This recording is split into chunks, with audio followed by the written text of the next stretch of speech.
Well, we've cleared this space out, ready for a new garden. We've decided on a Japanese theme. We already have a gorgeous Japanese maple in the ground and a few more in pots ready to go. They'll look superb. There is, however, one old specimen in the garden. It's a Camellia japonica. Beautiful, beautiful form, size and shape, just great. But it's been neglected for quite some time. It's in desperate need of some TLC. So, brings up two questions. First off, how do you tell if your tree or shrub is stressed? And secondly, what do you do about it?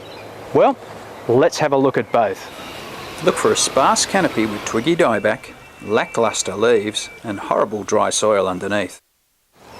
Well, now you know what to look for to find out if your tree or shrub is stressed. So, what do we do about it?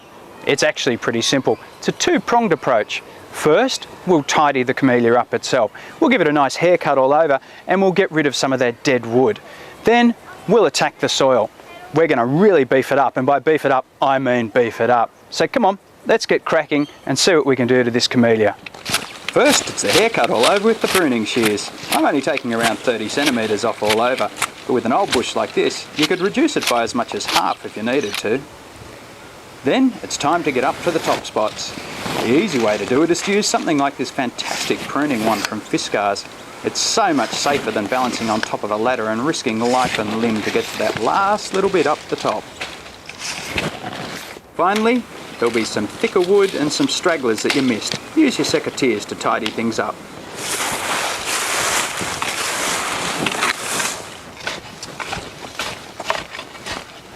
Well, we've cleaned up all of our clippings, we got rid of all the leaves and the flowers. I wanted to get right back down to the soil to see what the condition of it was.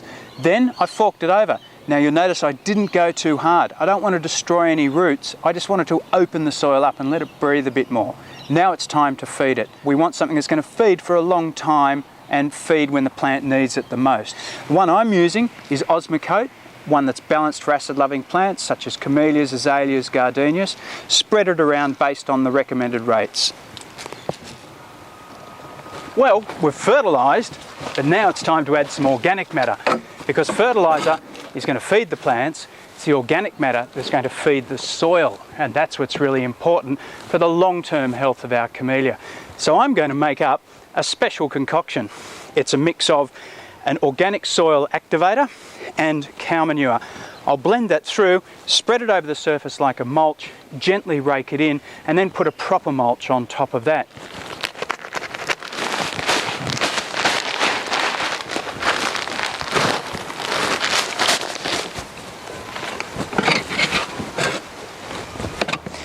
Now, one last thing I'm going to do before I spread around my magic blend of cow manure and soil activator is put some sea salt on. It's a seaweed tonic, stimulates the microorganisms in the soil, great for plant health. Think of it as a vitamin pill instead of a fertiliser, which is more like your main course. Now we just water that in around the root zone of our Camellia, and then we'll put our mulch on top of that.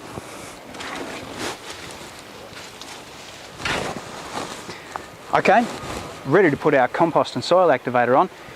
You'll notice I've switched to the gloves. Whenever you're dealing with organic compost, great idea to keep gloves on just for that risk of bacteria. Let's get it down and get dirty.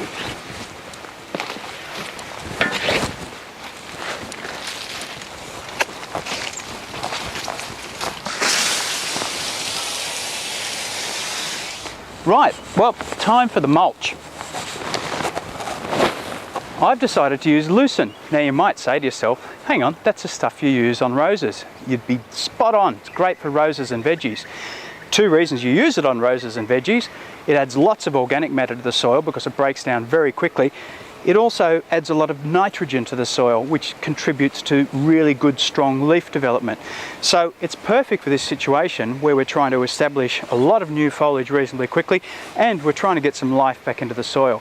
So it's down with the lucerne mulch we go.